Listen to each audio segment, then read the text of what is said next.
여러분, 지금 당장 거울을 보세요. 거울 속 얼굴에 진짜 행복이 보이시나요? 아니면 평생 남을 위해 살아온 피로가 가득한가요? 70세의 어떤 분들은 혼자 살면서도 누구보다 행복하고 자유로운 분들이 있어요. 반면에 자식도 있고 돈도 많은데 매일 불안해하고 외로운 분들도 있죠. 누가 더 행복할까요? 그 차이가 뭔지 아세요? 오늘 제가 알려드릴 이 5가지만 준비하면 자식 눈치 안 보고 돈 걱정 안 하고 누구한테도 의존하지 않는 완전히 자유로운 삶을 살 수 있어요. 하지만 99%의 사람들이 이 진실을 모르고 있어요. 특히 세 번째는 정말 충격적이에요. 대부분의 부모님들이 평생 반대로 살아왔거든요. 마지막 5번째는 이것 없이는 앞에 4가지가 모두 무너질 수 있는 가장 중요한 비밀이에요. 이 영상이 도움이 되셨다면 구독 버튼과 좋아요 버튼 꾹 눌러주시고 같은 고민을 하는 주변 분들께 공유도 해주세요. 그럼 첫 번째부터 시작해 볼까요? 첫 번째는 생활비 최소 10년치 현금을 확보하는 것입니다. 10년치 현금이라니 그게 말이 되나요? 하고 생각하실 수 있지만 이것이야말로 진짜 자유로운 노후를 보장하는 비결이에요. 먼저 현실적으로 계산해 보겠습니다. 혼자 살면서 한 달에 드는 최소 생활비가 얼마나 될까요? 집세, 식비, 병원비, 통신비, 교통비를 모두 합치면 보통 120만 원에서 150만 원 정도 필요해요. 여유롭게 150만 원으로 계산해 보죠. 150만 원 곱하기 12개월 하면 1년에 1,800만 원이 필요합니다. 그럼 10년치는 1억 8천만 원이에요. 1억 8천만 원이라니 그런 큰 돈을 어떻게 모아요? 하고 생각하시겠지만 이것은 생각보다 불가능한 숫자가 아니에요. 왜 10년치가 필요한지 말씀드릴게요. 첫 번째 이유는 진짜 마음의 평화를 얻기 위해서예요. 자식들한테 손 벌리지 않아도 되고 누구한테도 눈치 보지 않고 살 수 있어요. 이게 바로 경제적 독립이 주는 진짜 힘입니다. 두 번째 이유는 건강 문제 때문이에요. 나이가 들면 언제 어떤 병이 생길지 모르잖아요. 병원비 걱정 없이 좋은 치료를 받을 수 있고 건강관리에도 돈을 아끼지 않을 수 있어요. 세 번째는 진짜 하고 싶은 일을 할 수 있기 때문이에요. 여행도 가고 싶을 때 가고 취미생활도 마음껏 하고 봉사활동도 할 수 있어요. 돈 걱정 없이 여생을 보낼 수 있는 거죠. 그럼 이 돈을 어떻게 모을까요? 가장 중요한 것은 지출을 줄이는 거예요. 정말 필요한 것과 그렇지 않은 것을 구분하셔야 해요. 불필요한 보험료, 쓰지 않는 구독료, 비싼 외식비를 과감히 정리하세요. 만약 연금이나 월급으로 월 200만 원을 받고 계신다면 150만 원으로 살고 50만 원을 저축하세요. 그러면 30년이면 1억 8천만 원을 모을 수 있어요. 30년이나 걸려요? 하지 마세요. 어차피 시간은 지나가는 거예요. 그 시간 후에 자유로운 사람이 될 것인지, 여전히 돈 걱정하는 사람이 될 것인지는 지금 여러분의 선택에 달렸어요. 더 빨리 모으려면 부동산 임대 수입이나 주식 배당금 같은 추가 수입을 만드세요.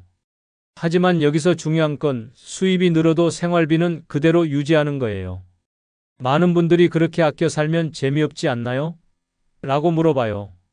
하지만 진짜 재미는 경제적 자유를 얻은 후에 시작돼요. 돈 걱정 없이 하고 싶은 일을 하면서 사는 것, 그게 진짜 행복한 노후 생활이에요. 지금 여러분이 매일 하는 돈 걱정들을 생각해 보세요. 병원비 걱정, 생활비 걱정, 자식들한테 폐 끼치는 걱정. 이 모든 것들을 10년치 현금만 있으면 해결할 수 있어요. 하지만 여기서 끝이 아니에요. 10년치 현금만으로는 완전한 자유를 얻을 수 없거든요. 진짜 혼자서도 최고의 삶을 살려면 나머지 4가지도 준비해야 해요. 특히 두 번째로 준비해야 할 것은 여러분이 상상도 못하실 거예요. 다음 영상에서 그 놀라운 진실을 공개할 테니까 꼭 보세요. 두 번째는 나 먼저 챙기는 건전한 이기심입니다.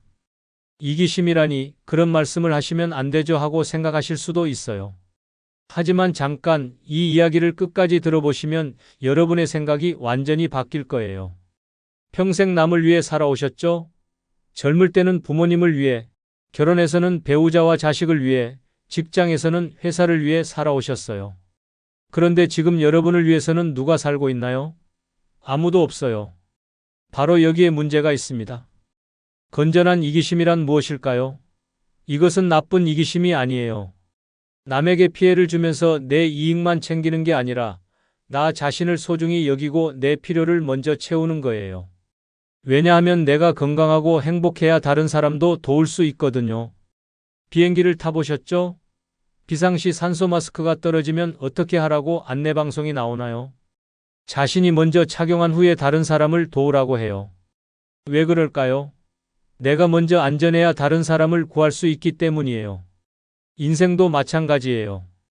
많은 분들이 평생 이런 식으로 살아오셨어요.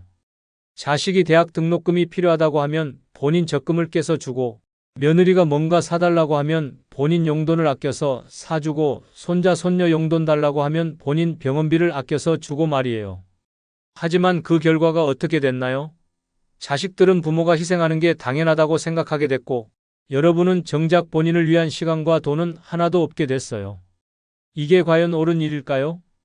건전한 이기심을 실천하는 방법을 알려드릴게요.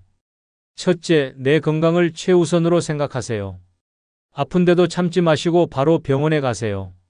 좋은 음식 먹고 싶으면 드시고 운동하고 싶으면 하세요. 건강한 부모가 자식에게도 도움이 돼요. 둘째, 내 시간을 소중히 여기세요.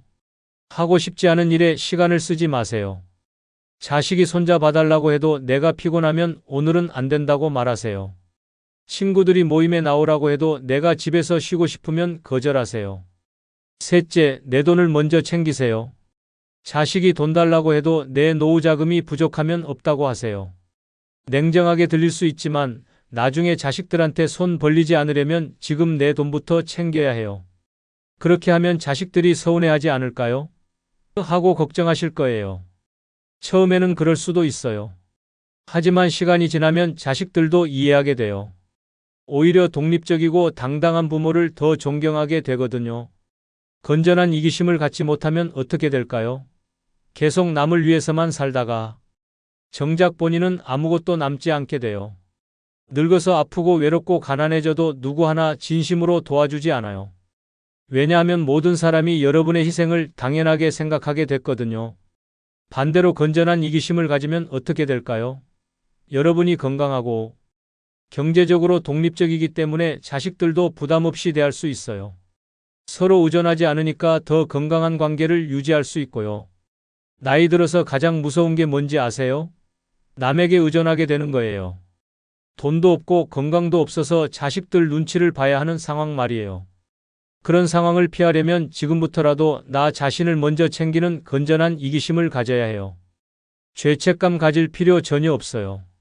평생 남을 위해 살아오신 여러분이니까 이제는 본인을 위해 사셔도 돼요.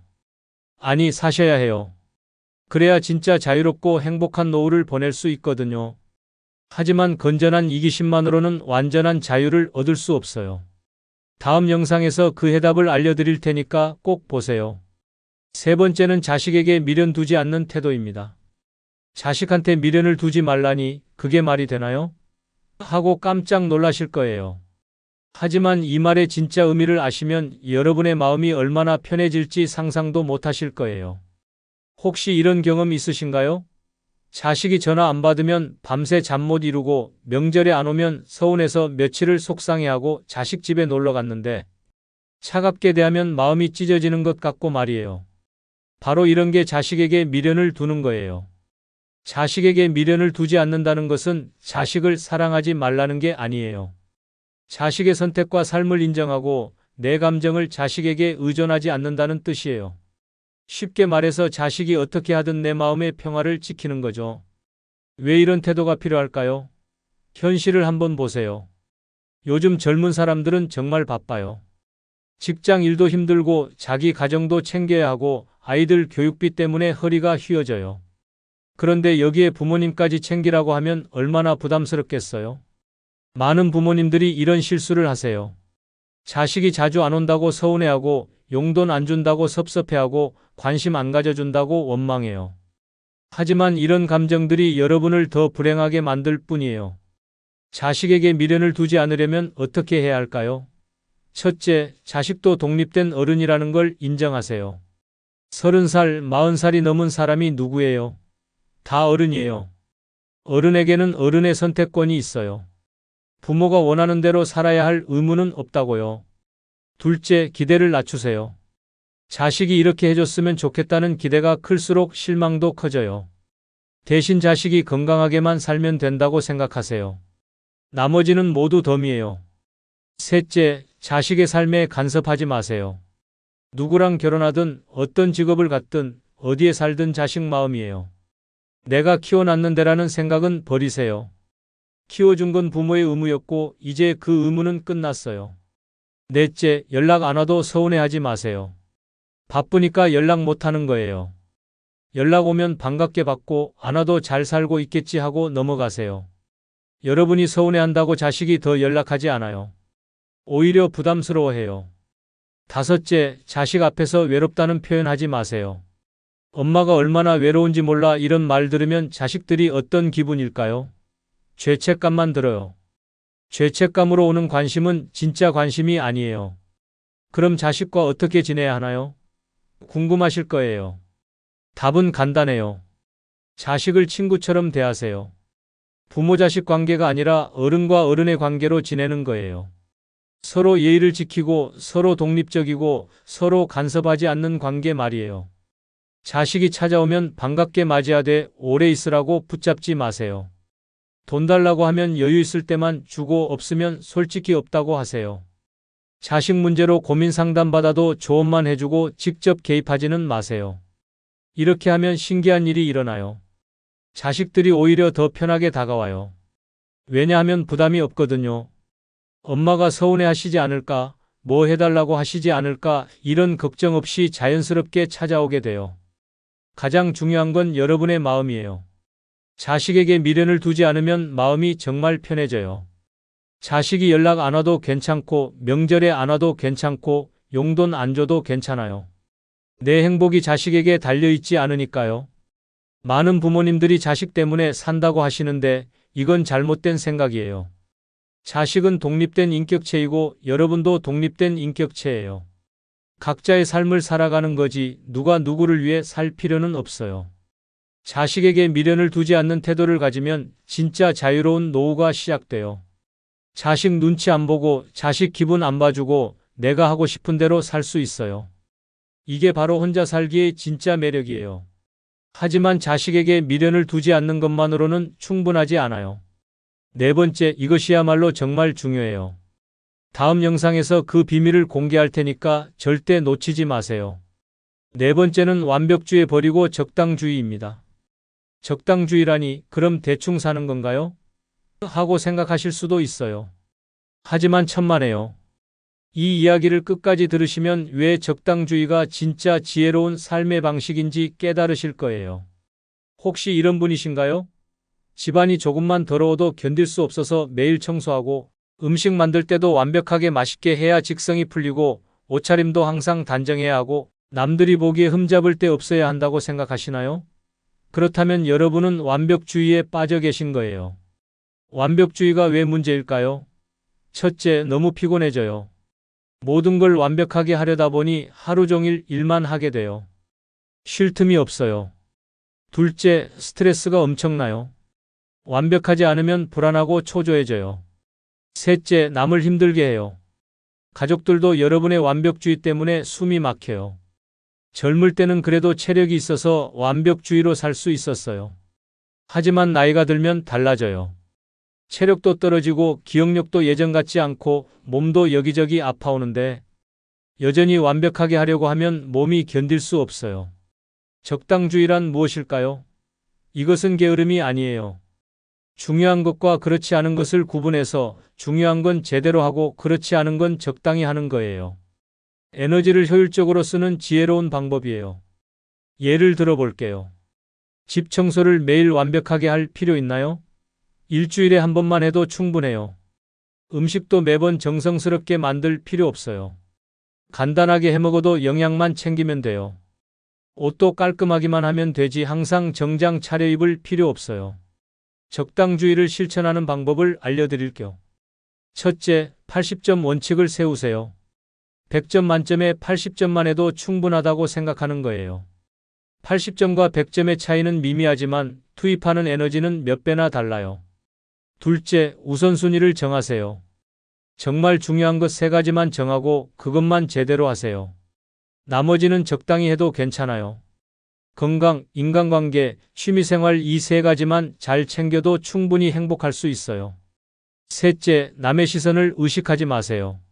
남들이 뭐라고 할까 생각하니까 완벽해야 한다고 느끼는 거예요. 하지만 솔직히 말해서 남들은 여러분에게 그렇게 관심 없어요. 각자 자기 일로 바빠요. 넷째, 실수를 인정하세요. 실수해도 괜찮다고 생각하면 마음이 훨씬 편해져요. 이번엔 이렇게 됐네 하고 넘어가세요. 완벽한 사람은 세상에 없어요. 다섯째, 도움을 요청하세요. 혼자 다 완벽하게 하려고 하지 마세요. 청소는 청소업체에 맡기고 요리는 배달음식 시켜 먹고 빨래는 세탁소에 맡겨도 돼요. 돈으로 해결할 수 있는 일은 돈으로 해결하세요. 적당주의의 가장 큰 장점은 마음의 여유가 생긴다는 거예요. 완벽하게 하지 않아도 된다고 생각하니까 스트레스가 확 줄어들어. 그 여유 있는 시간에 정말 하고 싶은 일을 할 수 있어요. 또 다른 장점은 건강해진다는 거예요. 스트레스가 줄어드니까 혈압도 내려가고 잠도 잘 오고 소화도 잘 돼요. 완벽주의로 인한 만성 피로도 사라져요. 인간관계도 좋아져요. 여러분이 여유로우니까 다른 사람들도 편하게 대할 수 있어요. 완벽주의자는 다른 사람에게도 완벽을 요구하게 되는데 적당주의자는 다른 사람의 실수도 너그럽게 봐줄 수 있어요.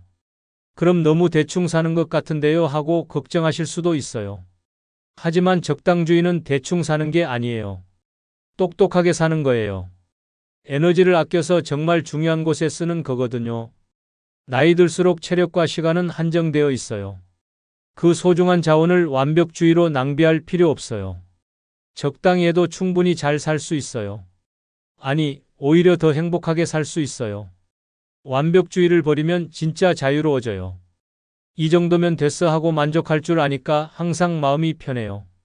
남들과 비교하지도 않고 자책하지도 않아요. 그냥 내 속도대로, 내 방식대로 살아갈 수 있어요. 하지만 적당주의만으로도 완전한 자유는 얻을 수 없어요. 마지막 5번째가 가장 중요한데 이것을 모르면 앞에 4가지를 다 갖춰도 소용없으니까 다음 영상을 꼭 보세요.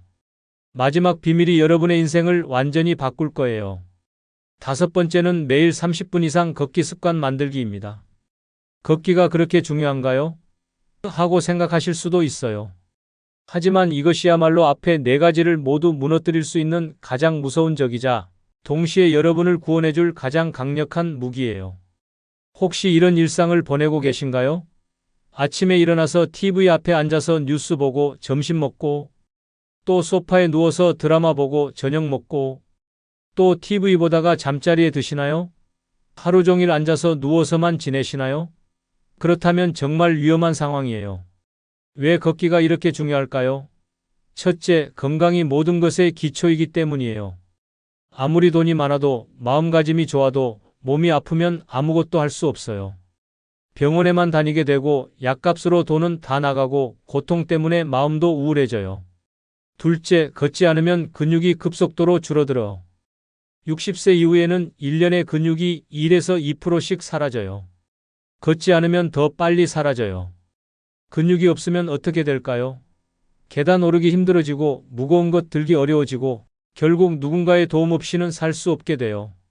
셋째, 뇌 건강에도 걷기가 필수예요. 걸으면 뇌에 산소와 영양분이 충분히 공급돼서 치매 예방에 큰 도움이 돼요. 반대로 움직이지 않으면 뇌 기능이 떨어져서 기억력도 나빠지고 판단력도 흐려져요. 넷째, 걷기는 우울증을 예방해줘요. 집에만 있으면 자꾸 부정적인 생각만 하게 돼요. 하지만 밖에 나가서 걸으면 햇빛도 받고 새로운 풍경도 보고 사람들도 만나게 되니까 기분이 좋아져요. 그럼 어떻게 걷기 습관을 만들까요? 첫째, 일단 밖으로 나가세요. 30분을 걸어야지 생각하지 말고 일단 현관문만 나가자 하고 시작하세요. 나가기만 해도 절반은 성공한 거예요. 둘째, 시간을 정해 놓으세요. 아침 8시, 오후 3시처럼 정확한 시간을 정하고 그 시간이 되면 무조건 나가세요. 날씨 핑계, 몸이 좀 아프다는 핑계 대지 마시고 일단 나가세요. 셋째, 목적지를 만드세요. 그냥 걷기만 하면 재미없어요. 마트 가기, 은행 가기, 우체국 가기처럼 작은 용무라도 만들어서 걸어가세요. 목적이 있으면 걷기가 훨씬 쉬워져요. 넷째, 걷기 친구를 만드세요. 혼자 걷기 어려우면 이웃이나 친구와 함께 걸으세요. 약속이 있으면 나가지 않을 수가 없거든요. 서로 격려도 하고 이야기도 나누면서 걸으면 시간이 금방 가요. 다섯째, 만복이나 스마트폰 앱을 활용하세요. 하루에 몇 걸음 걸었는지 확인하면 동기부여가 돼요. 어제보다 오늘 더 많이 걷겠다는 목표를 세우는 것도 좋아요. 30분 걷기가 어렵다면 10분부터 시작하세요. 10분에 익숙해지면 15분, 20분, 30분으로 늘려가세요. 중요한 건 매일 하는 거예요. 하루 걸러 한번 1시간 걷는 것보다 매일 30분 걷는 게 훨씬 좋아요. 걸을 때 주의할 점도 있어요. 첫째, 편한 신발을 신으세요. 발이 아프면 걷기 싫어져요. 둘째, 너무 빨리 걷지 마세요. 옆 사람과 대화할 수 있을 정도의 속도면 충분해요. 셋째, 무리하지 마세요. 몸이 아프면 쉬었다가 걸으세요. 걷기의 효과는 정말 놀라워요. 한 달만 꾸준히 걸어도 몸이 가벼워지는 걸 느낄 수 있어요. 계단 오르기가 수월해지고 잠도 잘 오고 소화도 잘 되고 기분도 좋아져요. 6개월 정도 걸으면 더 큰 변화를 느낄 수 있어요. 혈압이 내려가고 혈당이 안정되고 체중도 줄어들어. 무엇보다 자신감이 생겨요. 내가 이것도 할 수 있구나 하는 성취감이 들거든요. 1년 이상 꾸준히 걸으면 인생이 바뀌어요. 병원 갈 일이 줄어들고 약 먹을 일도 줄어들고 활력이 넘쳐서 다른 것들도 하고 싶어져요. 정말 젊어진 것 같은 기분이 들어요. 걷기 습관이 있으면 앞에 4가지도 더 쉽게 실천할 수 있어요. 건강하니까 10년치 생활비도 덜 걱정되고 자신감이 있으니까 건전한 이기심도 갖기 쉽고 마음이 여유로우니까 자식에게 미련 두지 않기도 쉽고 체력이 있으니까 적당주의로 살아도 충분해요. 반대로 걷지 않으면 어떻게 될까요? 건강이 나빠져서 병원비로 돈은 다 나가고 우울해져서 자식들한테 짜증내고 완벽주의로 스트레스 받고 결국 혼자 사는 게 불가능해져요. 매일 30분 걷기, 이것이야말로 진짜 자유로운 혼자 살기의 핵심이에요. 이 5가지를 모두 갖추면 정말 누구보다 행복하고 자유로운 노후를 보낼 수 있어요. 오늘부터 당장 시작하세요. 미루지 마세요. 여러분의 남은 인생이 달렸어요. 여러분 혹시 황혼재혼을 꿈꾸고 계신가요? 잠깐만요. 지금 당장 멈추세요. 제가 오늘 공개할 충격적인 진실을 듣고 나면 밤잠을 설칠지도 모릅니다. 실제로 황혼재혼한 부부 10쌍 중 8쌍이 1년 안에 이혼을 고려한다는 충격적인 사실을 아시나요? 지금부터 늙어서 재혼했을 때 찾아오는 끔찍한 5가지 불행을 적나라하게 폭로해드리겠습니다. 아직도 구독하지 않은 분은 구독, 좋아요 꼭 눌러주시기 바랍니다. 아울러 주변의 소중한 분들에게 많은 공유도 부탁드립니다. 첫 번째 불행은 재혼 후 급속히 식어가는 애정관계입니다. 이 얘기를 듣고 나면 정말 소름이 돋을 겁니다. 첫 번째 이유는 가면을 벗은 상대방의 충격적인 진짜 모습을 발견하게 되기 때문입니다. 연애할 때는 완벽해 보였던 그 사람이 실제로는 어떤 모습인지 아시나요? 아침에 일어나면 머리는 산발이고 입에서는 악취가 나고 화장실에서 나오면서 물도 안 내리는 모습을 보게 됩니다. 더 충격적인 건 밤마다 코를 골고 이를 갈며 심지어 잠꼬대까지 한다는 사실입니다. 연애할 때 보여줬던 그 우아하고 세련된 모습은 모두 연기였던 겁니다. 두 번째 이유는 서로 다른 생활 패턴 때문에 벌어지는 전쟁 같은 일상입니다. 상상해보세요. 한 사람은 새벽 5시에 일어나서 라디오를 크게 틀고 체조를 하는데 다른 한 사람은 밤 12시까지 텔레비전을 보며 과자를 먹습니다. 이게 매일 반복된다면 어떨까요? 서로를 죽이고 싶은 마음까지 들게 됩니다. 실제로 한 할머니는 남편이 새벽마다 기침하는 소리 때문에 베개로 얼굴을 덮고 싶었다고 고백했습니다. 세 번째 이유는 과거 배우자와의 끝없는 비교 지옥입니다. 이건 정말 잔인한 현실입니다. 아무리 새로운 시작이라고 다짐해도 인간은 비교하는 동물입니다. 전 남편은 밥을 이렇게 맛있게 해줬는데 전 아내는 집안일을 저렇게 깔끔하게 했는데 하는 생각들이 하루에도 수십 번씩 떠오릅니다. 더 무서운 건 이런 생각이 무의식 중에 말로 나온다는 겁니다. 새 배우자 앞에서 전 배우자 이야기를 하는 순간 그 관계는 끝장입니다. 네 번째 이유는 나이 들어 나타나는 끔찍한 신체 변화들입니다. 연애할 때는 몰랐던 충격적인 사실들이 드러나기 시작합니다.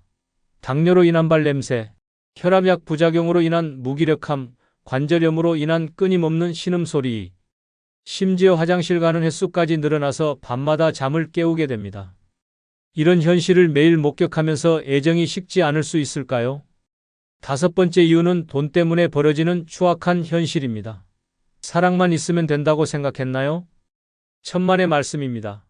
생활비는 누가 내고 병원비는 누가 부담하고 자녀들 용돈은 어떻게 할 건지 매일매일 계산기를 두드려야 합니다.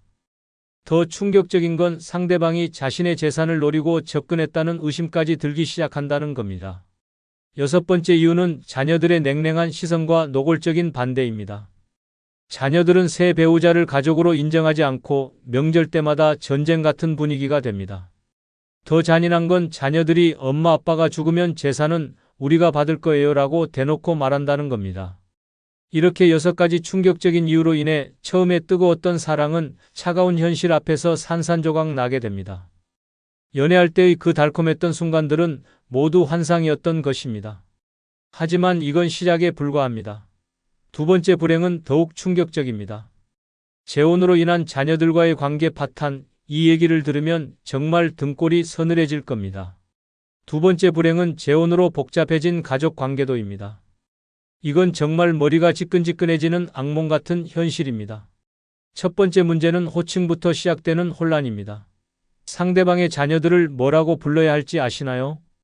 아들, 딸이라고 부르면 우리 아빠는 따로 있어요.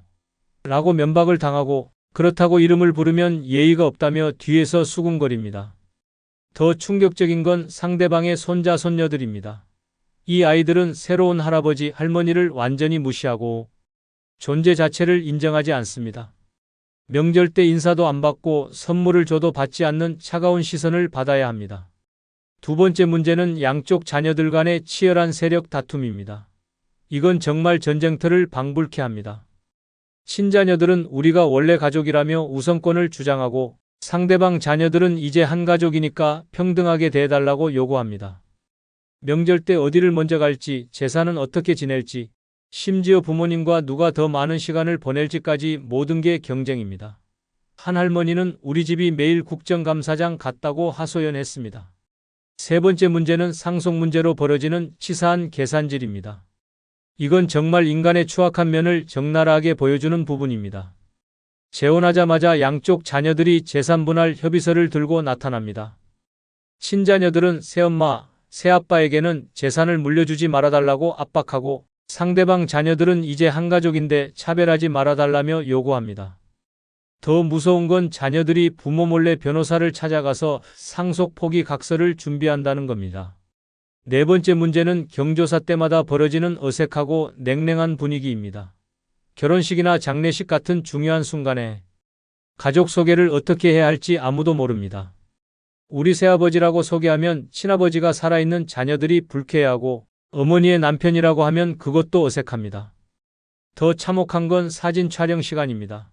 누가 어디에 서야 하는지, 팔짱은 어떻게 낄지 모든 게 어색하고 부자연스럽습니다. 실제로 벌어진 충격적인 사례를 들려드리겠습니다. 김순례 할머니의 경우입니다. 75세에 재혼한 김순례 할머니는 명절 때마다 지옥을 경험합니다. 작년 추석 때 친아들은 새아버지랑 같이 차례 지내기 싫다며 따로 제사를 지내겠다고 했고 새남편이 딸은 이제 한 가족인데 왜 따로 하냐며 화를 냈습니다. 결국 김순례 할머니는 하루에 제사를 3번이나 지내야 했습니다. 이영재 할머니의 사례는 더욱 참혹합니다. 재혼 후 첫 설날에 양쪽 손자 손녀들이 모였는데 세뱃돈을 얼마나 줄지 몰라서 밤새 고민했습니다. 친손자에게는 10만 원, 새남편 손자에게는 5만 원을 줬더니 새남편이 차별한다며 크게 화를 냈고 친아들은 왜 남의 자식한테까지 돈을 주냐며 따졌습니다. 결국 이영재 할머니는 울면서 방에 들어가 버렸습니다. 박미숙 할머니의 경우는 정말 끔찍합니다. 재혼 6개월 만에 새남편이 갑자기 쓰러져 병원에 입원했는데 새남편이 자녀들이 병원비는 새어머니가 내세요라고 했습니다. 반면 박미숙 할머니의 자녀들은 왜 우리 엄마 돈으로 남의 아버지 병원비를 내냐며 반대했습니다. 결국 박미숙 할머니는 혼자서 모든 병원비를 부담해야 했고 양쪽 자녀들로부터 원망을 듣게 되었습니다. 이렇게 복잡하고 얽힌 가족 관계도 때문에 재혼 부부들은 매일매일 스트레스와 갈등 속에서 살아가야 합니다. 단순했던 가족이 하루아침에 복잡한 조직도가 되어버리는 겁니다. 하지만 이것도 빙산의 일각입니다. 세 번째 불행은 더욱 치명적입니다. 재산 분할로 인한 끝없는 갈등, 이 이야기를 들으면 정말 잠을 못 잘 겁니다. 드디어 세 번째 불행을 공개할 시간입니다. 이건 정말 인간의 추악한 본성을 적나라하게 보여줍니다. 실제로 한 가족은 이 문제로 법정까지 가서 10년째 소송 중이라고 합니다. 과연 어떤 끔찍한 일들이 벌어진 걸까요? 세 번째 불행은 재혼 선언 후 벌어진 가족 내 재산 전쟁입니다. 이건 정말 살벌한 전쟁터를 방불케 하는 무서운 현실입니다. 첫 번째 전쟁은 재혼 선언과 동시에 시작되는 자녀들의 기습 공격입니다. 부모가 재혼한다고 발표하는 순간 자녀들은 마치 군사작전을 펼치듯 움직이기 시작합니다. 엄마, 아빠 통장 비밀번호가 뭐예요? 부동산 등기부등본 좀 떼어주세요. 유언장은 써놓으셨어요? 이런 질문들이 쏟아집니다. 더 충격적인 건 자녀들이 몰래 변호사 상담을 받고 재산 보호 방법을 미리 준비한다는 겁니다. 두 번째 전쟁은 부동산을 둘러싼 치열한 소유권 다툼입니다. 집 한 채가 있으면 누구 명의로 할 것인지부터 시작해서 관리비는 누가 낼 것인지, 나중에 팔 때 수익금은 어떻게 나눌 것인지 모든 게 전쟁입니다. 친자녀들은 우리 아버지가 평생 모은 집인데 왜 새엄마 명의로 바꿔야 하냐고 항의하고 새 배우자는 이제 부부인데 왜 나를 배제하냐며 맞섭니다. 더 무서운 건 몰래 등기부등본을 변경하려다 발각되는 경우입니다. 세 번째 전쟁은 예금과 적금을 둘러싼 은밀한 숨바꼭질입니다. 재혼 발표와 동시에 자녀들이 부모의 모든 계좌를 파악하려고 합니다. 어느 은행에 얼마나 있는지, 적금은 언제 만기인지, 보험금은 얼마인지 모든 걸 캐내려고 합니다. 더 충격적인 건 자녀들이 몰래 부모 도장을 가지고 가서 계좌를 해지하려는 시도를 한다는 겁니다. 한 할아버지는 평생 모은 3억 원이 하루아침에 사라진 것을 발견하고 기절했다고 합니다. 네 번째 전쟁은 보험금 수익자 변경을 둘러싼 뒤끝 있는 싸움입니다. 기존의 자녀들이 보험금 수익자로 되어 있던 것을 새 배우자로 바꿀 것인지 아니면 반반으로 나눌 것인지 엄청난 갈등이 벌어집니다. 자녀들은 우리가 그동안 보험료 냈는데 왜 새엄마가 받아야 하냐고 항의하고 새 배우자는 이제 배우자인데 당연히 내가 받아야 한다고 주장합니다. 더 치사한 건 몰래 보험회사에 가서 수익자를 바꾸려다 들키는 경우입니다. 실제로 벌어진 참혹한 사례들을 들려드리겠습니다. 정명숙 할머니의 경우입니다. 78세에 재혼을 선언하자마자 3명의 자녀들이 단체로 몰려와서 재산분할 협의서를 내밀었습니다. 아들은 새아버지한테는 절대 재산을 물려주지 말라며 협박했고 딸들은 엄마가 죽으면 새아버지가 모든 재산을 가져갈 것이라며 울면서 매달렸습니다. 정명숙 할머니는 결국 모든 재산을 자녀들 명의로 미리 증여했지만 새남편은 이를 알고 크게 실망해서 결혼을 포기했습니다. 최병철 할아버지의 사례는 더욱 끔찍합니다. 재혼 한 달 만에 새아내의 아들이 찾아와서 우리 엄마 생활비로 매월 200만 원씩 달라고 요구했습니다. 반면 최병철 할아버지의 딸은 아버지 돈을 왜 남의 자식이 가져가냐며 반대했습니다. 결국 최병철 할아버지는 양쪽에서 압박을 받아 우울증에 걸려 정신과 치료를 받고 있습니다. 윤미경 할머니의 경우는 정말 참혹합니다. 재혼 후 6개월 만에 새남편이 갑자기 사망했는데 새남편이 자녀들이 아버지 재산은 우리가 상속받을 것이라며 윤미경 할머니를 집에서 쫓아내려 했습니다. 반면 윤미경 할머니의 자녀들은 엄마가 그 집에 들인 돈을 돌려받아야 한다며 맞섰습니다. 결국 법정 싸움이 벌어져 현재까지 3년째 소송 중입니다. 안정호 할아버지의 사례는 가장 충격적입니다. 재혼 선언 후 아들이 몰래 아버지 명의로 대출을 받아 3억 원을 빼돌렸습니다. 새엄마한테 뺏기느니 차라리 내가 먼저 가져가겠다는 이유였습니다. 안정호 할아버지는 이 사실을 뒤늦게 알고 아들을 고소했지만 이미 돈은 사라진 후였습니다. 이렇게 재혼 선언과 동시에 시작되는 치열한 재산 전쟁 때문에 가족들은 서로를 원수처럼 바라보게 됩니다. 사랑하는 가족이었던 관계가 하루아침에 적대적인 관계로 바뀌어 버리는 겁니다. 하지만 이것도 끝이 아닙니다. 네 번째 불행은 더욱 잔인합니다. 외로움은 더 깊어지고 건강은 더 악화되는 현실, 이 진실을 알면 정말 소름이 돋을 겁니다. 네 번째 불행은 재혼 전 건강 상태 은폐의 후유증입니다. 이건 정말 사기극보다 더 무서운 현실입니다. 첫 번째 충격은 숨겨진 중병들이 재혼 후 갑자기 드러나는 것입니다. 연애할 때는 건강해 보였던 상대방이 재혼 후 갑자기 당뇨, 고혈압, 심장병, 치매 초기 증상 등을 보이기 시작합니다. 더 충격적인 건 이런 병들이 이미 몇 년 전부터 진행되고 있었다는 사실입니다. 상대방이 의도적으로 숨겼던 것이죠. 약을 먹는 모습도 안 보여주고 병원 다니는 것도 비밀로 했던 겁니다. 두 번째 충격은 엄청난 의료비 폭탄이 터지는 것입니다. 재혼 후 상대방의 숨겨진 병이 악화되면서 매달 수백만 원씩 의료비가 나가기 시작합니다. 수술비, 입원비, 약값, 간병비까지 모든 비용이 눈덩이처럼 불어납니다. 더 무서운 건 상대방의 자녀들이 새엄마, 새아빠가 책임져야 한다며 모든 의료비를 떠넘긴다는 겁니다. 평생 모은 재산이 병원비로 순식간에 바닥나게 됩니다. 세 번째 충격은 간병 지옥에 빠지게 되는 것입니다. 건강한 배우자를 만나서 행복한 노후를 보내려고 했는데 하루아침에 간병인이 되어버립니다. 식사 준비, 약 챙겨주기, 병원 모시고 다니기, 밤새 간병하기까지 모든 게 혼자 감당해야 할 몫이 됩니다. 더 잔인한 건 상대방의 자녀들이 이제 부부니까 당연히 간병해야 한다며 책임을 전가한다는 겁니다. 네 번째 충격은 정신적 질환까지 숨겨져 있던 경우입니다. 치매 초기, 우울증, 조울증, 알코올 의존증 같은 정신적 문제들이 재혼 후에야 드러나기 시작합니다. 갑자기 이상한 행동을 하거나 기억을 못하거나 성격이 완전히 달라지는 모습을 보게 됩니다. 이런 상황에서는 정상적인 부부 생활 자체가 불가능해집니다. 실제로 벌어진 참혹한 사례들을 들려드리겠습니다. 김영희 할머니의 경우입니다. 72세에 재혼한 지 3개월 만에 새남편이 갑자기 쓰러져 병원에 갔더니 당뇨 합병증으로 신장 투석을 받아야 한다는 진단을 받았습니다. 알고 보니 새남편은 10년 전부터 당뇨를 앓고 있었는데 이를 완전히 숨겼던 것입니다. 주 3회 투석비로 매달 300만 원씩 나가자 김영희 할머니는 집까지 팔아야 했습니다. 새남편이 자녀들은 아버지 병은 새어머니가 책임져야 한다며 냉대했습니다. 박철수 할아버지의 사례는 더욱 끔찍합니다. 재혼 6개월 만에 새아내가 치매 초기 증상을 보이기 시작했습니다. 알고 보니 새아내는 재혼 전부터 가벼운 치매 증상이 있었는데 이를 의도적으로 숨겼던 것입니다. 새아내의 딸은 우리도 엄마 치매 때문에 힘들어서 결혼시킨 것이라고 뒤늦게 고백했습니다. 박철수 할아버지는 현재 홀로 치매 환자를 간병하며 지옥 같은 나날을 보내고 있습니다. 이순자 할머니의 경우는 정말 참혹합니다.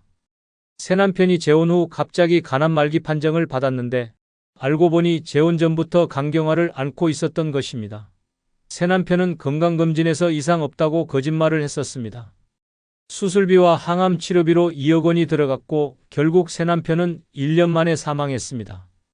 이순자 할머니는 빚더미에 앉게 되었고 새남편이 자녀들은 아버지 재산은 우리가 상속받는다며 등을 돌렸습니다. 조명구 할아버지의 사례는 가장 충격적입니다. 새아내가 재혼 후 갑자기 조울증 증상을 보이기 시작했습니다. 하루는 극도로 흥분해서 물건을 부수고 다음 날은 극도로 우울해서 자살 소동을 벌이는 것이 반복되었습니다. 알고 보니 새아내는 20년째 정신과 치료를 받고 있었는데 이를 완전히 숨겼던 것입니다. 조명구 할아버지는 매일 새아내를 감시하며 살아야 하는 처지가 되었습니다. 정소영 할머니의 경우는 정말 끔찍합니다. 새남편이 재혼 후 알코올 의존증 증상을 보이기 시작했습니다. 매일 밤 술을 마시고 폭언을 하고 돈을 요구하며 난동을 부렸습니다. 알고 보니 새남편은 전부터 알코올 중독자였는데 연애할 때만 술을 끊었던 것입니다. 정소영 할머니는 매일 폭력에 시달리며 공포 속에서 살고 있습니다. 이렇게 숨겨진 건강 문제들이 재혼 후 드러나면서 행복한 노후는 완전히 물거품이 되어버립니다. 사랑하는 사람을 만나 행복하게 살려고 했던 꿈이 간병지옥과 의료비 폭탄으로 바뀌어버리는 겁니다. 다섯 번째 불행은 생활습관과 가치관 차이입니다. 이건 정말 매일매일 벌어지는 끝없는 전쟁입니다. 생활습관과 가치관 차이로 인한 매일매일의 지옥 같은 갈등, 이것은 정말 생각만 해도 숨이 막히는 악몽 같은 것입니다. 실제로 한 부부는 이 문제로 매일 10번씩 싸우다가 결국 정신과 치료를 받게 되었다고 합니다. 과연 어떤 끔찍한 일들이 벌어진 걸까요? 첫 번째 충격은 완전히 다른 생활 리듬 때문에 벌어지는 매일의 갈등입니다. 한 사람은 새벽 5시에 일어나서 라디오 체조를 하고 아침 6시에 식사를 하려고 하는데, 다른 한 사람은 밤 12시까지 텔레비전을 보고 아침 9시까지 잠을 자려고 합니다. 이런 차이가 매일 반복되면서 서로를 방해하고 스트레스를 주게 됩니다. 더 충격적인 건 나이가 들수록 이런 생활 패턴을 바꾸기가 거의 불가능하다는 겁니다. 두 번째 충격은 음식 취향과 식사 습관의 극명한 차이입니다. 한 사람은 짜고 매운 음식을 좋아하는데, 다른 한 사람은 당뇨 때문에 싱겁게 먹어야 하고, 한 사람은 고기를 좋아하는데, 다른 한 사람은 소화가 안 되어서 채식만 해야 합니다. 더 무서운 건 식사 시간과 방법까지 완전히 다르다는 겁니다. 한 사람은 천천히 꼭꼭 씹어 먹는데, 다른 한 사람은 빨리 후루룩 먹어 치우려고 합니다. 매 끼니마다 갈등이 벌어집니다. 세 번째 충격은 돈에 대한 가치관이 완전히 다르다는 것입니다. 한 사람은 평생 검소하게 살아온 습관 때문에 한 푼 한 푼 아껴 써야 한다고 생각하는데, 다른 한 사람은 이제 얼마 안 남은 인생인데 돈을 아껴서 뭐 하냐며 펑펑 쓰려고 합니다. 전기료, 가스비, 교통비까지 모든 지출에 대해 의견이 다릅니다. 더 치사한 건 서로의 소비 패턴을 감시하고 비판한다는 겁니다. 네 번째 충격은 청결과 정리정돈에 대한 기준이 하늘과 땅 차이라는 것입니다. 한 사람은 매일 청소하고 물걸레질하고 모든 걸 제자리에 놓아야 직성이 풀리는데, 다른 한 사람은 대충대충 살아도 된다고 생각합니다. 화장실 사용법, 설거지 방법, 빨래 개는 방법까지 모든 게 다릅니다. 더 끔찍한 건 서로의 방식을 강요하려고 한다는 겁니다. 실제로 벌어진 참혹한 사례들을 들려드리겠습니다. 한순이 할머니의 경우입니다. 새남편은 매일 새벽 5시에 일어나서 크게 기침하고 가래 뱉는 소리를 내면서 라디오를 틀어놓습니다. 반면 한순이 할머니는 밤늦게 잠들어서 아침 9시까지 자고 싶어 합니다. 매일 아침마다 조용히 해달라고 부탁하지만, 새남편은 내 집에서 내가 왜 눈치를 봐야 하냐며 화를 냅니다. 결국 한순이 할머니는 수면 부족으로 우울증까지 생겼습니다. 최동식 할아버지의 사례는 더욱 끔찍합니다. 새아내는 매 끼니마다 국과 찌개와 반찬을 5가지씩 차려야 직성이 풀리는데, 최동식 할아버지는 간단한 죽이나 국수 한 그릇이면 충분하다고 생각합니다. 새아내는 성의가 없다며 매일 음식 때문에 싸우고, 최동식 할아버지는 왜 이렇게 복잡하게 해야 하냐며 짜증을 냅니다. 결국 따로 식사하게 되었습니다. 김말순 할머니의 경우는 정말 참혹합니다. 새남편은 돈을 물 쓰듯이 써서 매일 택시를 타고 비싼 식당에서 식사하려고 하는데, 김말순 할머니는 평생 버스만 타고 집에서 해먹는 습관이 몸에 배어 있습니다. 새남편은 이렇게 짠돌이 같이 살 수 없다며 화를 내고, 김말순 할머니는 돈을 물 쓰듯이 하면 나중에 어떻게 하냐며 걱정합니다. 매일 돈 문제로 싸웁니다. 박영수 할아버지의 사례는 가장 충격적입니다. 새아내는 집안을 완벽하게 정리정돈해야 직성이 풀리는데, 박영수 할아버지는 신문을 바닥에 놓고 읽고 안경을 아무데나 두는 습관이 있습니다. 새아내는 지저분해서 못 살겠다며 매일 잔소리하고, 박영수 할아버지는 내 물건을 왜 함부로 치우냐며 화를 냅니다. 결국 별거하게 되었습니다. 이미숙 할머니의 경우는 정말 끔찍합니다. 새남편은 종교에 열성적이어서 매일 새벽 기도회에 가려고 하고, 이미숙 할머니도 함께 가기를 강요합니다. 반면 이미숙 할머니는 종교에 관심이 없어서 거부하면, 새남편은 신앙심이 없다며 비난합니다. 매일 종교 문제로 갈등이 벌어집니다. 정철호 할아버지의 경우는 가장 절망적입니다. 새아내는 친구들과 자주 만나서 수다 떨고 놀러 다니는 것을 좋아하는데, 정철호 할아버지는 집에서 조용히 책 읽고 텔레비전 보는 것을 좋아합니다. 새아내는 사람답게 살자며 외출을 강요하고, 정철호 할아버지는 나이 들어서 왜 이렇게 시끄럽게 사냐며 반대합니다. 서로의 생활 방식을 이해하지 못해 매일 싸웁니다.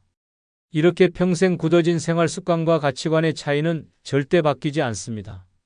오히려 나이가 들수록 더 고집스러워지고 완고해집니다. 결국 매일매일이 갈등과 스트레스의 연속이 되어버리는 겁니다. 지금까지 늙어서 재혼했을 때 찾아오는 5가지 끔찍한 불행을 모두 알려드렸습니다. 여러분은 이 현실을 보고도 여전히 황혼 재혼을 꿈꾸시겠습니까? 안녕하세요, 여러분. 오늘 제가 여러분께 전할 이야기는 여러분의 남은 인생을 완전히 뒤바꿀 충격적인 진실입니다. 혹시 나이가 들면서 밖에 나가면 점점 무시당하고 있다고 느끼시나요? 가족들에게조차 만만하게 보인다고 생각하시나요? 그렇다면 여러분은 지금 당장 이 영상을 끝까지 보셔야 합니다. 노년에 독하게 살아야 하는 6가지 충격적인 이유를 공개합니다. 이 진실을 모르면 여러분은 평생 혹으로 살게 될 것입니다. 반대로 이 비밀을 안다면 여러분의 노년은 완전히 달라질 것입니다. 지금부터 여러분이 들으실 내용은 그 누구도 알려주지 않았던 잔혹하지만 꼭 필요한 현실입니다. 구독, 좋아요, 알림 설정 하시면 시작하겠습니다. 그리고 많은 분들에게 공유도 해주시면 감사하겠습니다. 첫 번째 이유는 바로 한번 호구가 되면 평생 만만하게 보이기 때문입니다. 여러분, 이것은 정말 끔찍한 진실입니다. 나이가 들면서 착한 마음에 남을 도와주다가 돈을 빌려주다가 한번 당하고 나면 그 소문이 순식간에 퍼져나갑니다. 마치 피냄새를 맡은 상어들처럼 온갖 사기꾼들과 악질들이 몰려들기 시작합니다. 실제로 경찰청 통계를 보면 노인 대상 사기는 매년 급증하고 있습니다.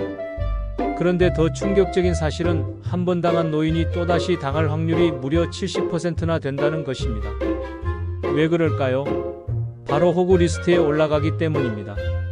사기꾼들은 여러분이 생각하는 것보다 훨씬 조직적이고 치밀합니다. 그들은 한번 성공한 타겟의 정보를 서로 공유하고 거래합니다. 여러분의 이름과 전화번호, 주소, 성격까지 모든 정보가 암시장에서 팔리고 있습니다. 정말 소름 끼치는 일입니다. 더욱 끔찍한 것은 가족들조차 여러분을 만만하게 보기 시작한다는 점입니다. 한번 호구가 된 부모님을 보면서 자식들은 속으로 한숨을 쉽니다. 우리 부모님은 정말 순진하시다라고 생각하며 점점 무시하기 시작합니다. 이보다 슬픈 일이 있을까요? 이웃들도 마찬가지입니다. 한번 속아 넘어간 이야기가 동네에 퍼지면 모든 사람들이 여러분을 우습게 봅니다. 그 순간부터 여러분은 온갖 부탁과 요구의 타겟이 됩니다. 저 집은 말하면 들어준다는 소문이 돌기 시작합니다. 특히 노년층을 노리는 새로운 수법들이 계속 등장하고 있습니다. 코인 투자 사기, 건강식품 판매, 보험 사기까지 그 수법이 날로 교묘해지고 있습니다. 그들은 여러분의 외로움과 불안함을 정확히 파고듭니다. 하지만 정말 무서운 것은 따로 있습니다. 한번 호구가 되면 자존감이 무너집니다. 나는 정말 바보였구나라는 생각에 우울해지고 점점 자신감을 잃어갑니다. 그러면 더욱 쉬운 타겟이 되는 악순환이 시작됩니다. 반대로 독하게 사는 노인들의 실제 사례를 보면 정말 놀랍습니다. 서울 강남구에 사는 김철수 할아버지는 75세입니다. 어느 날 전화로 투자 권유를 받았을 때 이렇게 말했습니다. 젊은 놈아, 내가 너보다 50년은 더 살았는데 나를 속이려고 하냐? 당장 전화 끊어라. 그 뒤로 그 할아버지에게는 단 한 번도 사기 전화가 오지 않았습니다. 소문이 퍼져서 아예 명단에서 제외되었기 때문입니다. 부산에 사는 박영희 할머니는 78세입니다. 동네에서 유명한 독한 할머니로 소문났습니다.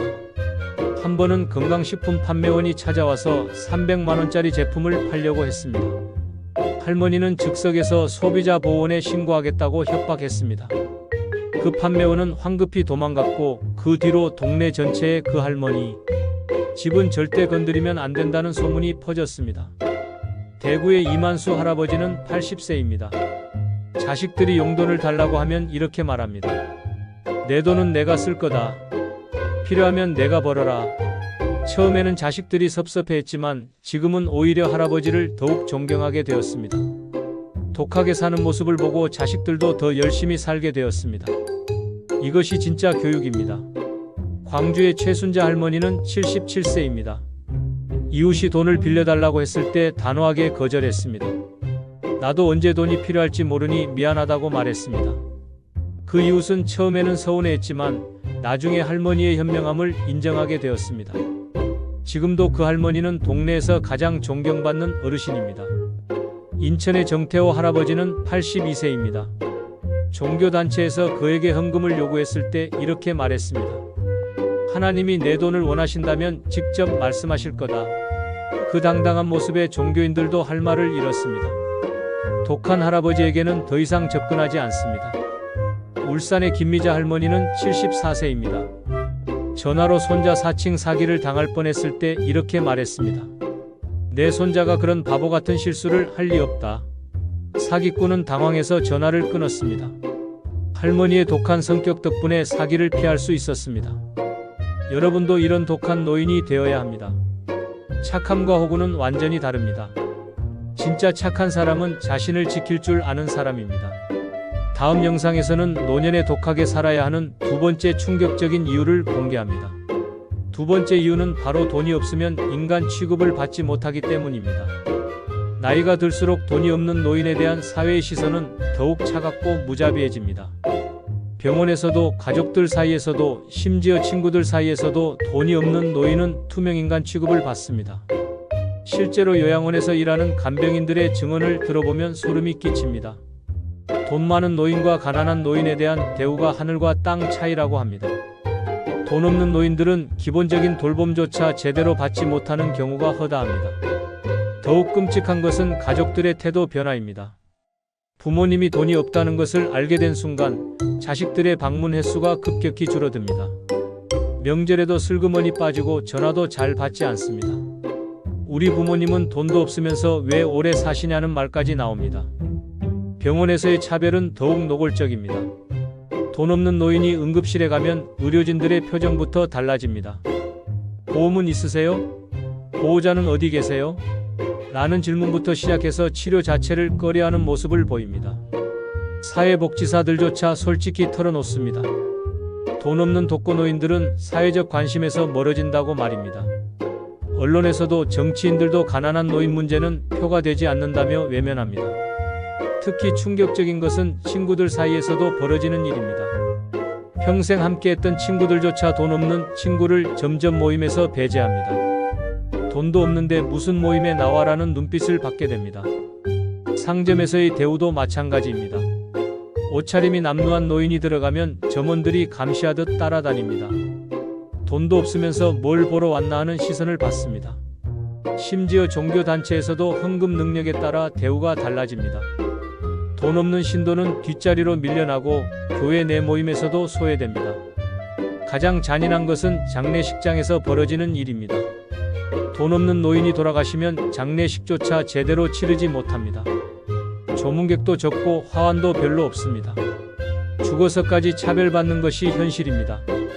하지만 반대로 돈 많은 노인들의 실제 사례를 보면 정말 놀라운 변화를 목격할 수 있습니다. 서울 강남구에 사는 박재호 할아버지는 83세입니다. 수십억 원의 재산을 가진 할아버지는 어디를 가든 VIP 대우를 받습니다. 병원에서는 원장이 직접 나와서 인사하고 간병인들은 24시간 최고급 서비스를 제공합니다. 같은 병에 걸린 가난한 노인과는 완전히 다른 치료를 받습니다. 부산의 김순덕 할머니는 78세입니다. 부동산으로 큰 돈을 번 할머니는 자식들의 극진한 사랑을 받고 있습니다. 매주 자식들이 안부를 묻고 손자 손녀들까지 할머니 눈치를 봅니다. 생일날에는 온 가족이 모여서 성대한 파티를 열어줍니다. 대구의 이철민 할아버지는 85세입니다. 사업으로 성공한 할아버지는 동네에서 존경받는 어른으로 통합니다. 어디를 가든 사람들이 먼저 인사하고 식당에서는 특별 메뉴를 내어줍니다.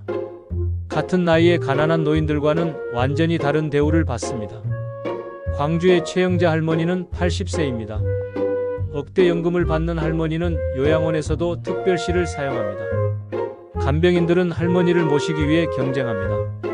같은 요양원의 다른 어르신들과는 받는 서비스의 질이 하늘과 땅 차이입니다.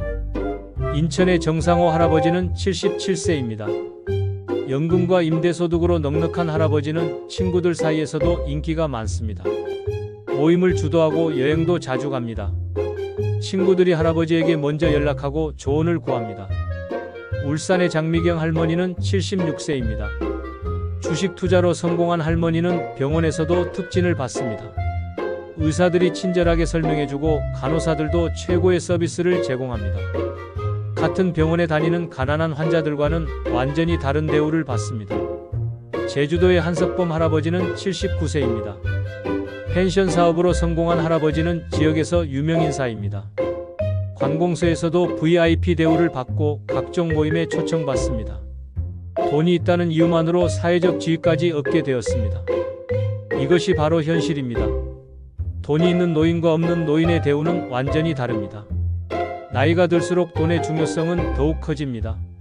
다음 영상에서는 세 번째 충격적인 이유를 공개합니다. 더욱 놀라운 진실이 기다리고 있습니다.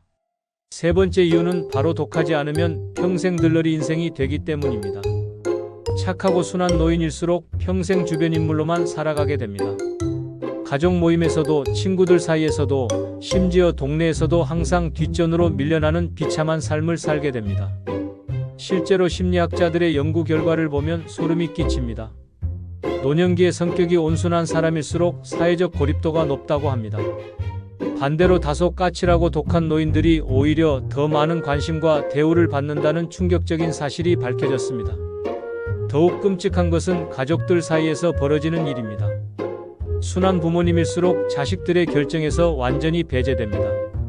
어차피 우리 부모님은 뭐라고 안 하실 거야 라는 생각으로 아예 의견조차 묻지 않습니다. 명절 때 보면 더욱 명확해집니다. 독한 시어머니는 며느리들이 눈치를 보며 최고급 선물을 준비합니다.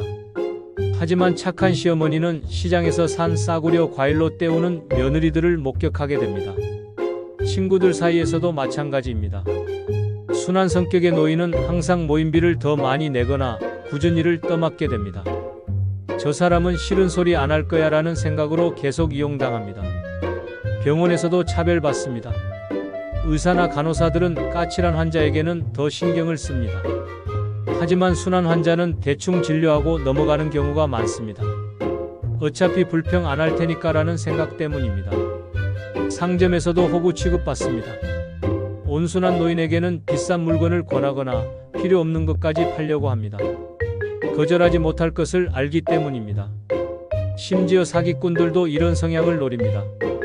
들러리 인생을 살아온 노인들은 자존감이 낮아서 나 같은 사람에게 관심을 가져주다니라며 쉽게 속아 넘어갑니다. 가장 비참한 것은 죽을 때까지도 들러리라는 점입니다. 장례식에서도 조용히 치러지고 사람들 기억에서도 금세 잊혀집니다. 평생 주인공이 되어본 적이 없는 슬픈 인생이 됩니다.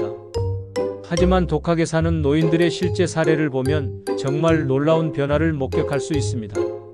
서울 종로구에 사는 김철수 할아버지는 81세입니다. 성격이 까칠하기로 유명한 할아버지는 가족 모임의 절대적인 중심인물입니다. 자식들은 할아버지 눈치를 보며 모든 결정을 할아버지께 먼저 보고합니다. 손자 손녀들까지 할아버지 앞에서는 조심조심합니다. 할아버지가 한마디만 해도 온 가족이 귀를 기울입니다. 부산 해운대구의 박순자 할머니는 79세입니다. 독한 성격으로 소문난 할머니는 동네에서 무서운 존재입니다. 하지만 그 덕분에 모든 사람들이 할머니를 무시하지 못합니다. 상점 주인들도 할머니에게는 최고급 상품만 권하고 이웃들도 할머니 의견을 먼저 묻습니다. 할머니가 나타나면 동네 분위기가 완전히 바뀝니다. 대구 중구의 이만석 할아버지는 84세입니다. 고집이 세기로 유명한 할아버지는 노인정에서도 리더 역할을 합니다. 다른 어르신들이 할아버지 말씀을 금과 옥조로 여깁니다. 할아버지가 제안하는 프로그램들은 무조건 채택되고 할아버지 중심으로 모든 활동이 돌아갑니다. 젊은 사회복지사들도 할아버지에게는 급존칭을 사용합니다. 광주 서구의 최영희 할머니는 77세입니다. 직설적인 성격의 할머니는 아파트 분여회장을 10년째 하고 있습니다. 관리사무소 직원들도 할머니 말씀은 무조건 따릅니다. 할머니가 문제 제기하면 즉시 해결됩니다. 다른 주민들도 할머니에게 먼저 인사하고 할머니 의견을 중요하게 받아들입니다. 인천 남동구의 정태호 할아버지는 78세입니다. 까다로운 성격의 할아버지는 병원에서도 VIP 대우를 받습니다. 의사들이 할아버지에게는 더 자세히 설명하고 간호사들도 특별히 신경 씁니다. 할아버지가 불만을 표시하면 병원 전체가 바로 개선합니다. 다른 환자들이 부러워할 정도로 특별한 대우를 받습니다. 울산 남구의 장미자 할머니는 75세입니다. 독한 성격의 할머니는 시장에서도 유명인사입니다. 상인들이 할머니만 보면 최고급 상품을 먼저 보여줍니다. 할머니가 깎아달라고 하면 무조건 깎아줍니다. 다른 손님들도 할머니 뒤에서 얌전히 기다립니다. 할머니의 한마디가 상인들에게는 절대 명령입니다. 제주시의 한석봉 할아버지는 82세입니다. 고집 센 할아버지는 경로당에서도 절대 권력자입니다. 할아버지가 제안한 바둑대회는 전 지역 어르신들이 참가합니다. 할아버지 말씀 한마디에 경로당 운영 방침이 바뀝니다. 젊은 직원들도 할아버지 앞에서는 고개를 숙입니다. 이것이 바로 현실입니다. 독한 노인은 죽을 때까지 주인공으로 살지만 순한 노인은 평생 들러리로 살게 됩니다. 지금이라도 바꾸셔야 합니다. 다음 네 번째 더욱 충격적인 이유가 공개됩니다. 절대 놓치지 마세요. 네 번째 이유는 바로 참는 게 미덕이 아닌 시대이기 때문입니다. 여러분, 이것은 정말 혁명적인 변화입니다. 과거에는 참고 인내하는 것이 미덕이었지만 지금은 완전히 반대입니다. 21세기는 자기 주장을 확실히 하는 사람만이 살아남는 무자비한 시대가 되었습니다. 현재 젊은 세대들을 보세요. 그들은 조금이라도 부당한 대우를 받으면 즉시 항의합니다. SNS에 올리고 언론에 제보하고 법적 조치까지 불사합니다. 참는 것을 바보 같은 행동으로 여깁니다. 더욱 충격적인 것은 사회 시스템 자체가 변했다는 점입니다. 과거에는 참고 견디는 사람을 훌륭하다고 여겼지만 지금은 목소리를 내지 않으면 아예 존재하지 않는 사람 취급합니다. 병원에서도 마찬가지입니다. 조용히 참고 있는 환자는 후순위로 밀려납니다. 하지만 계속 요구하고 항의하는 환자는 즉시 대응받습니다. 의료진들도 솔직히 말합니다. 조용한 환자보다 시끄러운 환자가 더 기억에 남는다고 합니다. 정부 정책도 마찬가지입니다. 조용히 참고 있는 집단은 정책에서 소외됩니다. 하지만 집회하고 시위하고 목소리를 내는 집단은 즉시 정책에 반영됩니다. 참는 노인들은 복지 혜택에서도 뒤처집니다. 상점에서도 변화가 뚜렷합니다. 불친절한 서비스를 받고도 참고 넘어가는 고객은 계속 무시받습니다. 하지만 즉시 컴플레인을 제기하는 고객은 최고급 서비스를 받게 됩니다. 심지어 가족관계에서도 마찬가지입니다. 조용히 참는 부모님은 자식들에게 무시받습니다. 하지만 자기 의견을 확실히 표현하는 부모님은 자식들의 존경을 받습니다. 가장 무서운 것은 법적 보호도 받지 못한다는 점입니다. 참고 넘어간 피해는 법적으로 인정받기 어렵습니다. 하지만 즉시 신고하고 문제 제기한 사안은 법적 보호를 받습니다. 특히 노인들을 대상으로 한 차별과 무시는 날로 심해지고 있습니다. 참는 노인에게는 더욱 가혹하게 대합니다. 이 시대에 참는 것은 미덕이 아니라 바보의 상징이 되었습니다. 하지만 적극적으로 목소리를 내는 노인들의 실제 사례를 보면 놀라운 변화를 목격할 수 있습니다. 서울 강서구에 사는 김대호 할아버지는 76세입니다. 아파트 소음 문제로 고생하던 할아버지는 참지 않고 즉시 관리사무소에 항의했습니다. 처음에는 대충 넘어가려던 직원들이 할아버지의 끈질긴 항의에 결국 문제를 완전히 해결해 주었습니다. 지금은 아파트에서 가장 조용한 동에 살고 있습니다. 부산 금정구의 박영순 할머니는 80세입니다. 병원에서 대기 시간이 너무 길어지자 할머니는 참지 않고 직접 원장실로 찾아갔습니다. 강력하게 항의한 결과 지금은 VIP 환자로 등록되어 우선 진료를 받고 있습니다. 참았다면 평생 긴 대기 시간에 고생했을 것입니다. 대구 달서구의 이철민 할아버지는 83세입니다. 은행에서 무시당하는 대우를 받자 할아버지는 즉시 금융감독원에 신고했습니다. 그 결과 해당 은행에서 정식 사과를 받았고 지금은 그 은행에서 최고 대우를 받고 있습니다. 참았다면 계속 무시당했을 것입니다. 광주 북구의 최순덕 할머니는 78세입니다. 마트에서 불친절한 서비스를 받자 할머니는 즉시 본사에 항의했습니다. 그 결과 해당 직원이 징계를 받았고 할머니는 VIP 고객으로 등록되었습니다. 지금은 어디를 가든 최고의 서비스를 받고 있습니다. 인천 연수구의 정만수 할아버지는 79세입니다. 택시기사가 불친절하게 굴자 할아버지는 즉시 택시회사에 신고했습니다. 그 기사는 교육을 받게 되었고 할아버지는 그 회사에서 VIP 고객 대우를 받게 되었습니다. 참았다면 계속 불쾌한 경험을 했을 것입니다. 울산 중구의 장미경 할머니는 77세입니다. 식당에서 음식이 늦게 나오자 할머니는 즉시 사장을 불러 항의했습니다. 그 결과 음식값을 할인받았을 뿐만 아니라 지금은 그 식당의 단골 VIP가 되었습니다. 사장이 직접 나와서 인사할 정도입니다. 제주시의 한석범 할아버지는 81세입니다. 관공서에서 업무 처리가 늦어지자 할아버지는 즉시 민원을 제기했습니다. 그 결과 담당자가 바뀌었고 할아버지의 업무는 우선 처리되고 있습니다. 참았다면 몇 달을 기다려야 했을 것입니다. 창원시의 오정숙 할머니는 75세입니다. 통신회사에서 과도한 요금을 청구하자 할머니는 즉시 소비자보호원에 신고했습니다. 그 결과 잘못 청구된 요금을 모두 환불받았고 지금은 특별 할인 혜택까지 받고 있습니다. 참았다면 계속 손해를 봤을 것입니다. 이것이 바로 현실입니다. 이 시대에는 참는 사람이 바보가 되고 목소리를 내는 사람이 승리합니다. 지금이라도 바뀌셔야 합니다. 다음은 더욱 놀라운 이유가 공개됩니다. 계속 시청하세요. 5번째 이유는 바로 미움받을 각오 없이는 진짜 행복도 없기 때문입니다.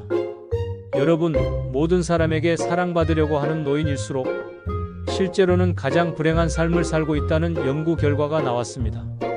진짜 행복은 미움받을 각오가 있을 때만 얻을 수 있습니다. 실제로 정신과 의사들이 증언합니다. 우울증에 걸린 노인 환자들의 공통점이 바로 모든 사람에게 좋은 사람으로 보이려 했다는 것입니다. 자신의 진짜 감정을 숨기고 남의 눈치만 보다가 결국 정신적으로 무너지는 것입니다. 더욱 무서운 것은 가짜 관계의 함정입니다. 착한 척하며 살아온 노인들 주변에는 진짜 친구가 하나도 없습니다. 모든 관계가 이익을 위한 가짜 관계일 뿐입니다. 정작 어려울 때는 아무도 도와주지 않습니다.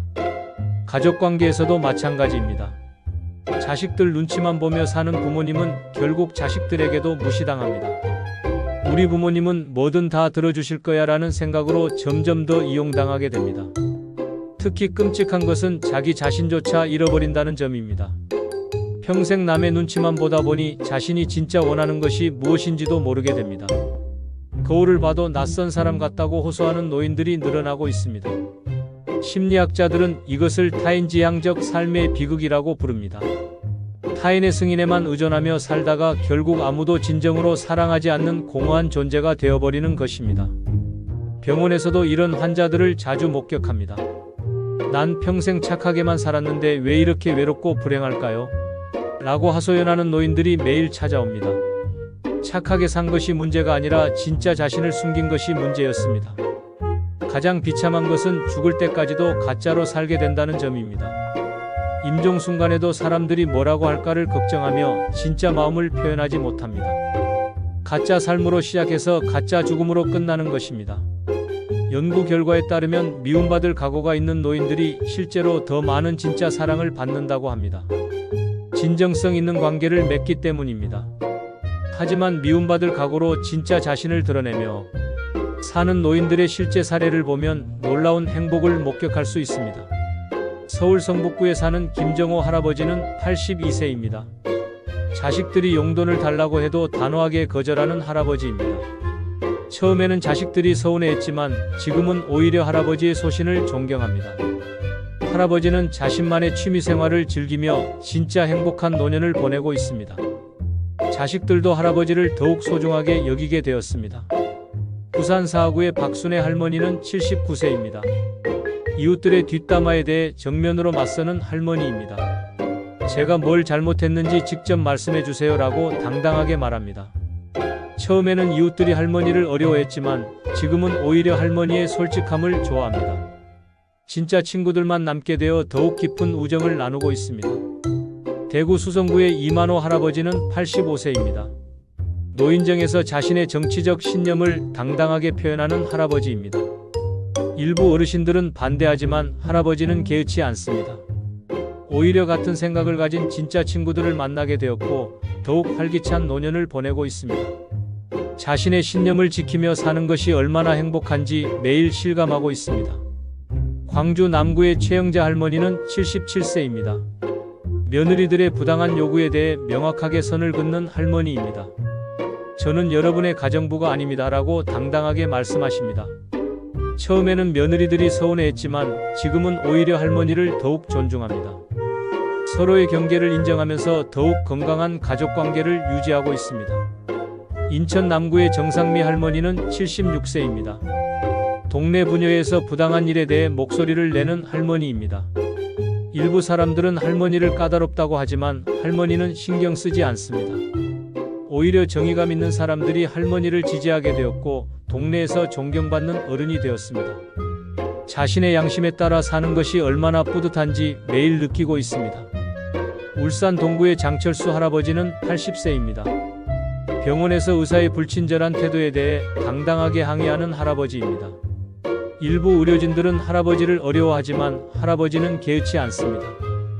오히려 진짜 실력 있는 의사들이 할아버지를 더욱 정성껏 진료해줍니다. 자신의 권리를 지키며 사는 것이 얼마나 당당한지 실감하고 있습니다. 제주시의 한미순 할머니는 78세입니다. 자신이 좋아하는 춤을 추며 사는 할머니입니다. 일부 사람들은 나이에 맞지 않는다고 비판하지만 할머니는 신경 쓰지 않습니다.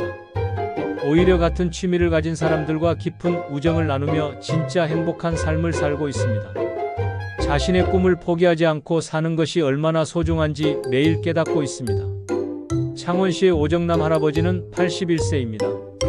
자신만의 철학을 가지고 사는 할아버지입니다. 모든 사람이 동의하지는 않지만 할아버지는 자신의 길을 갑니다. 오히려 깊이 있는 사람들이 할아버지와 진지한 대화를 나누려고 찾아옵니다. 진정성 있는 관계만 남게 되어 더욱 의미 있는 인생을 살고 있습니다. 이것이 바로 현실입니다. 미움받을 각오가 있어야 진짜 사랑도 받고 진짜 행복도 얻을 수 있습니다. 마지막 6번째 이유도 절대 놓치지 마세요.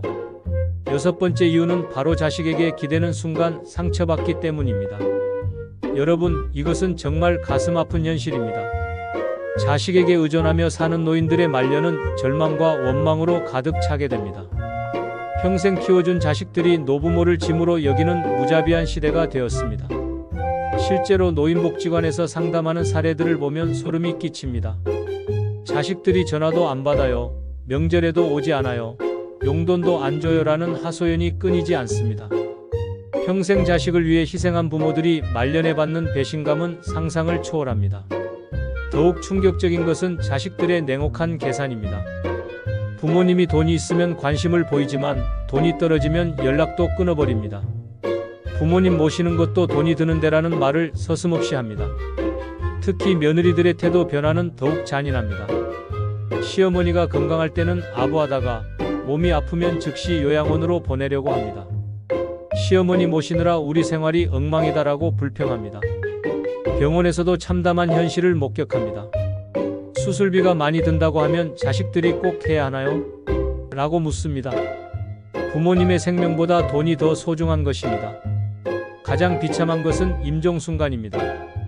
자식들이 유산분배 이야기를 하며 다투는 모습을 보고 숨을 거두는 부모님들이 많습니다.